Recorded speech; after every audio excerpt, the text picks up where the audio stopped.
Alright, this is an XMAXX ESC XMAXX receiver running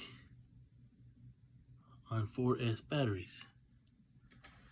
I flip my controller on. I hit this on. Notice a red blinking light. You can't calibrate this unless you change your profile to something other than XMAXX. Now, this is my temperature sensor.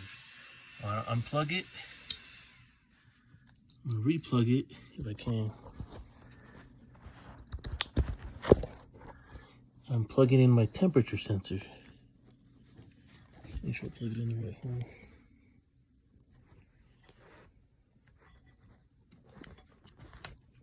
Now notice, that's plugged into the temperature.